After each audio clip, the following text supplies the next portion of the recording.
Hey, what's up guys? DiplexHeated here again. Welcome back to Gates of Hell. Hope you guys have had a good weekend so far. Today we're back on this amazing trench map made by Braden. We're going to take a further look into the changes I've made to this particular map and battle in a minute. But first, here's a quick message from today's sponsor. This video is sponsored by Arkham Realms at War, a free team-based strategy game available on your phone or in your browser. In Arkham, realms battle each other over territory, ascend in a league-like system in order to win a game round after 10 weeks of intense teamwork. In this fourth clip, we're going to focus more on the PvP and strategy aspect of Arkham. In a PvP situation, each team member has 8 warlords at their command, and it's up to the team to coordinate and decide whether they're used for the offense or defense. Keep an eye on the movements and actions of your neighboring realms to anticipate your enemy's next move. Maintaining a good overview of the ongoing wars and communicating with your team is crucial in order to be victorious. As mentioned previously, joining forces with other realms against a common and more dangerous enemy could be a good strategic option. Wars can be won by conquering a certain number of towers from your enemy or stealing a certain number of orbs. Once victorious, the enemy is forced to pay a fraction of their resources to you as tribute. Soul energy is gained from PvP battles and can be invested in upgrading items, gaining additional access to the dungeon, or the development of your military forces in the academy. As mentioned, you will make your way to higher islands fighting stronger teams by working together and succeeding as a team. This is part of the league system, and each game round lasts 10 weeks. The best teams will battle for victory on the 4th and final island. Thank you once again Arkham for sponsoring this video. Join Arkham Realms at War by following the link in the description box below. Thank you.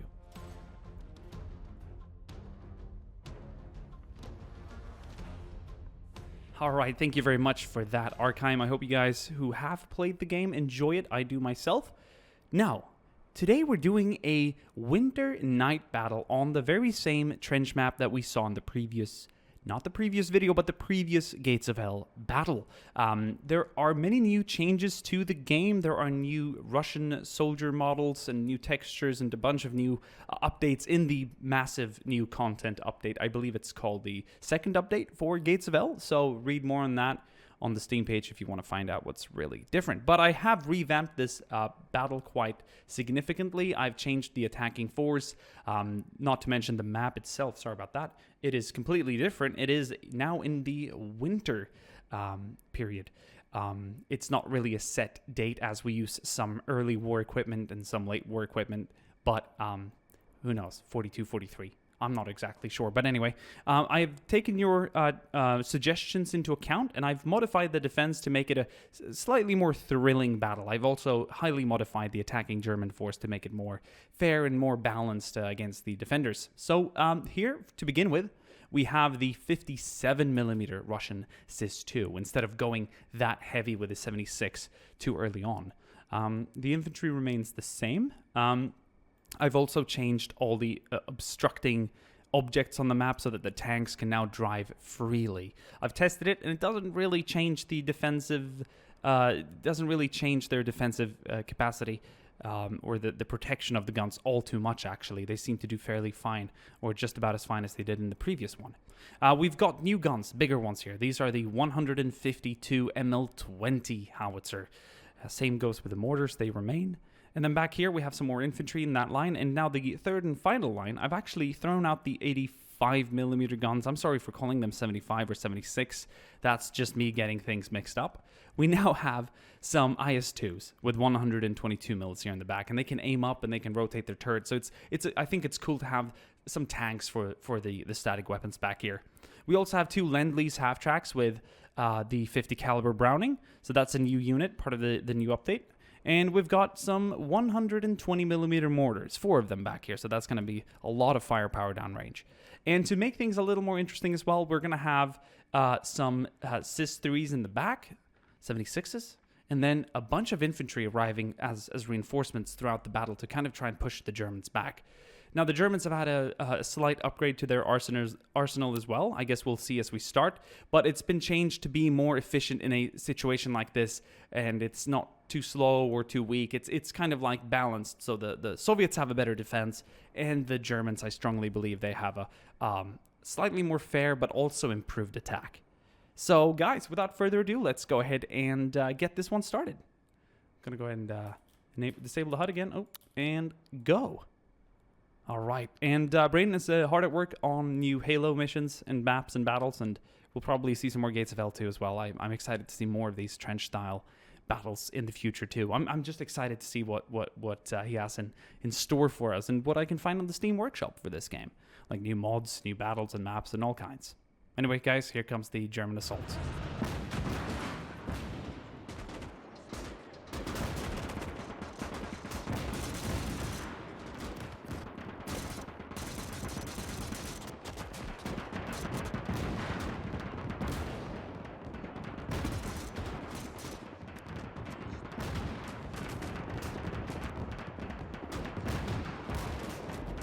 I think the overview is so cool. It is amazing in the snow. Like, this game looks particularly good at night and especially during winter. Muscle flashes and the explosions are so pronounced. This is awesome. So what's changed now is we've got some Panzer 1s, I do believe. Or no, the Panzer 2, but it's a different version than the one part of the second wave, and some Panzer 3s moving up.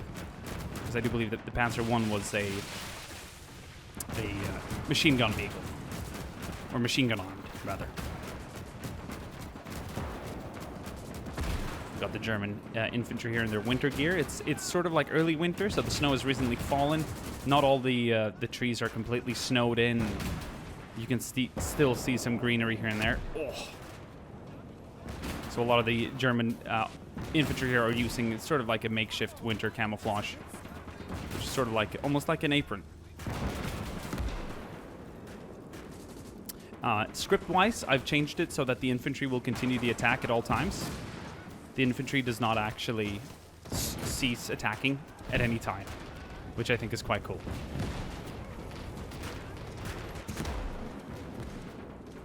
So we don't have to go back and order them forward like we did last time.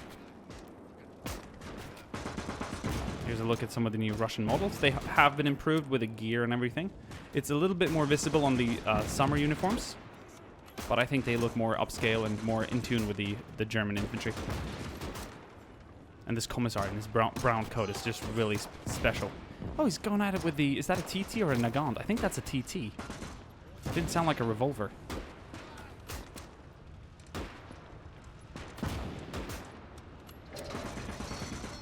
Second wave coming in. So we've got some assault guns, some Stug 3s, and a slightly heavier armored Panzer 2.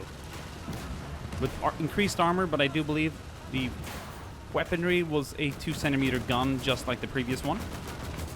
But it is still an upgrade. Oh, and those howitzers, those 152 mils in the rear are doing damage. Oh, and those 20 mils, though, shredding the AT Cruiser.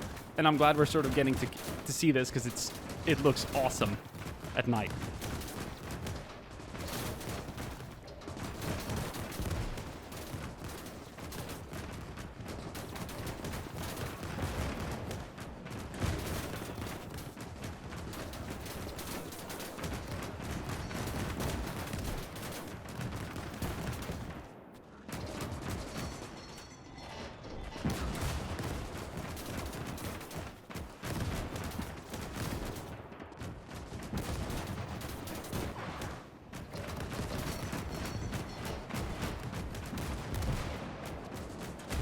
Oh.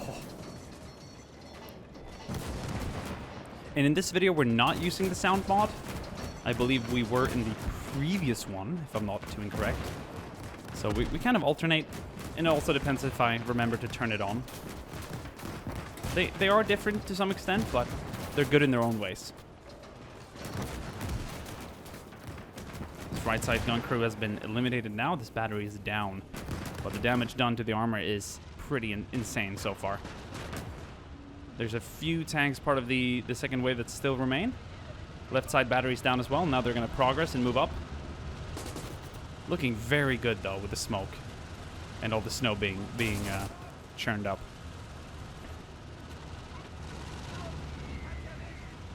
Mortars. Oh.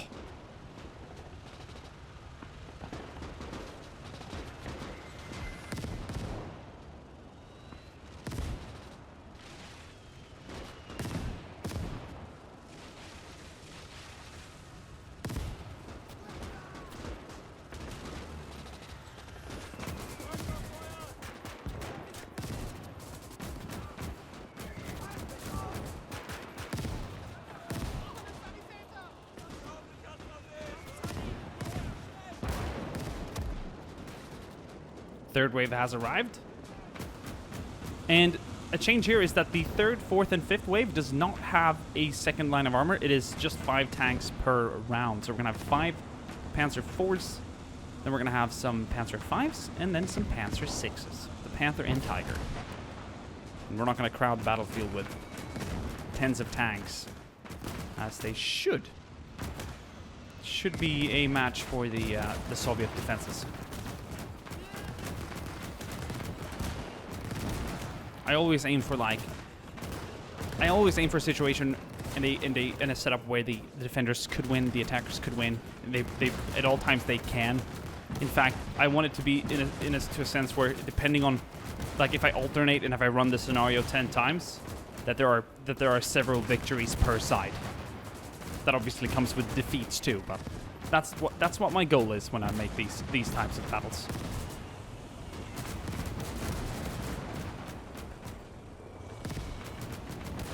This third wave is punching through quite nicely, but that reinforcing Soviet infantry wave has arrived. They're going to start occupying the trenches.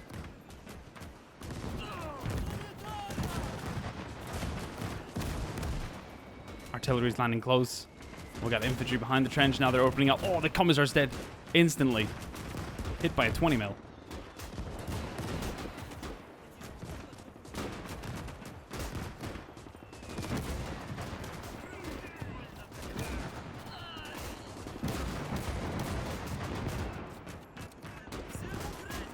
The artillery in the rear is going to be opening up. Those 4 120 millimeter mortars are just insane. And if one of those if they get a direct hit on a lighter Panzer III or a Panzer II, then it's gonna mess them up for sure.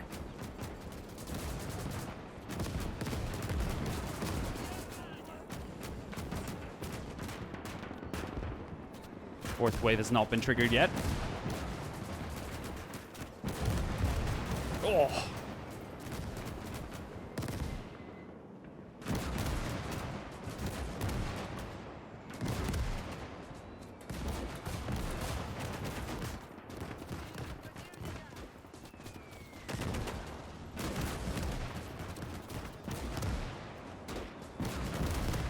Oh.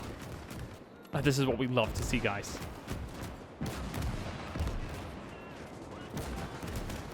So even though the Germans doing, well, still, like in the previous video, the final line has been beefed up. You'll all see that happening as we go. Like, some of the Soviet infantry is retreating now; they're being pushed back. But not only are these IS-2s incredibly more powerful than those 85 millimeter AA and AP cannons, we also have a line of CIS-3 guns in the rear. But once the Tigers and Panthers start rolling in like they are now, things could change quickly. We're about to find out. Or you probably want to go in with your gun facing the enemy armor first. Oh. But here we go. German armor is starting to line up now. We've got the assault guns coming up. The Panthers are coming up.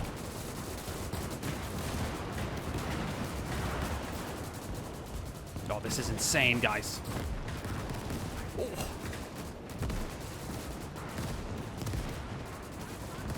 And those IS-2s are taking some serious fire. But they're still active.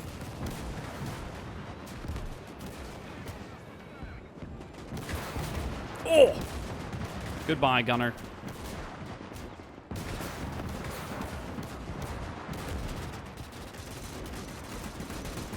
That 50's going now. That's awesome.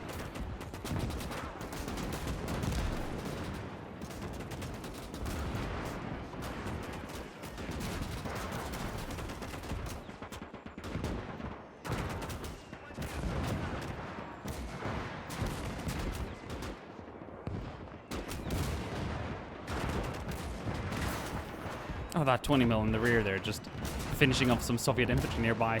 It's pretty insane. But that Panther, that front armor of a Panther is not to be toyed with either. Oh, we have some armor here in the rear. Let me go ahead and send these up. These were part of the second wave, I do believe. They just had that halt order, and then after that halt order, I do believe they've just not found an enemy to trigger onto. Because what's happened is that the Germans did so well with the second wave that they didn't even continue the assault. And that is what they're intended to do. So let's go ahead and get them up and rolling here before the Tigers show up. Because the Tigers will show up. Just haven't yet.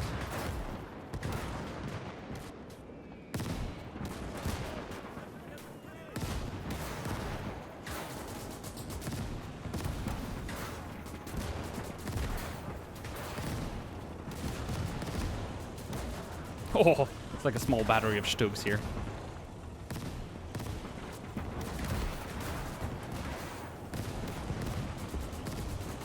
Oh, don't block each other now, boys. Work as a team. Herp-a-derp.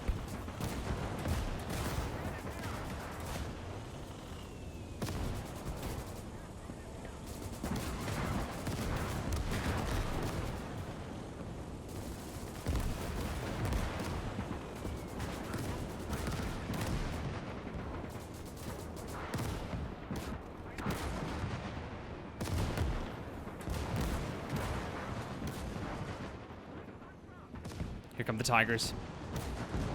This is the nail in the coffin, or will it be? The IS-2s are still actively fighting. There's a lot of infantry. The CIS guns in the rear are shooting. It's such an open-ender right now. This could be anyone's win.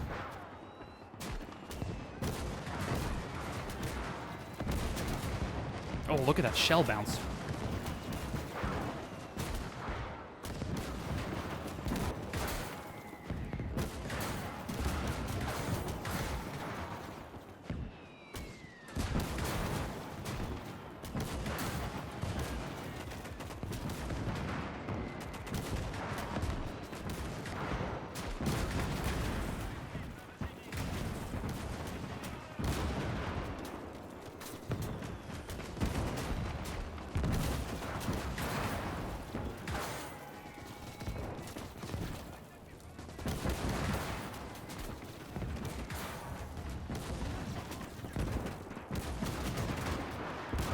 Oh, it's just overshot, but yes, this tank is active for sure, and it's bouncing a lot of shells. Hopefully they're not penetrating for the sake of the Russian defense. These tanks look to be about as down can be. Open crew hatches, but the infantry is still holding, the mortars are still active, and the CIS guns in the rear are fighting. One has been brought down, two are active, an IS-2 is active for sure. Oh man, here come the Tigers now, rolling over.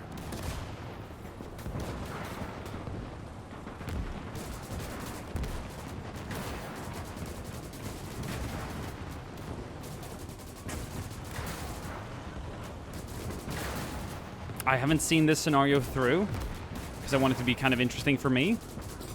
But considering how the last rendition of this battle was a complete German victory, because let's be honest, like the strongest guns that the Russians had were pretty much the first line of CIS-3s. Yes, even though the 85 mils here are stronger, I believe they just did worse at countering the German armor. But now we're looking at 122 mil IS-4s here in an entrenched position, and still the armor is coming down here. It's kind of crazy. Oh, holy shit. Oh, this tank is down. How is the AT defense is down too. The Germans will be victorious again, despite with way less armor. But the infantry's been slaughtered. Now, there's a few tanks active here, I must admit. And yes, there are a few Tigers further back here that don't feel like going in there. But this German attack, and with the Soviet defensive weaponry here, it's just not capable. I thought this was going to be a Soviet win. I really thought this was going to be a Soviet win. With that line of AT guns in the rear and these fucking IS-2s here, man. Like 4 IS-4s that will have like the jump on the German attackers coming over. But no. Alright, guys. Well, it was one hell of a battle, I will say. And we're going to mark the Russian casualties or the Soviet casualties in yellow and the German casualties in red. And there's no doubt the Germans have suffered more armor and manpower loss today, but crazy. Hope you guys enjoyed. I'll see you guys soon again in another video. Thank you for watching. Bye.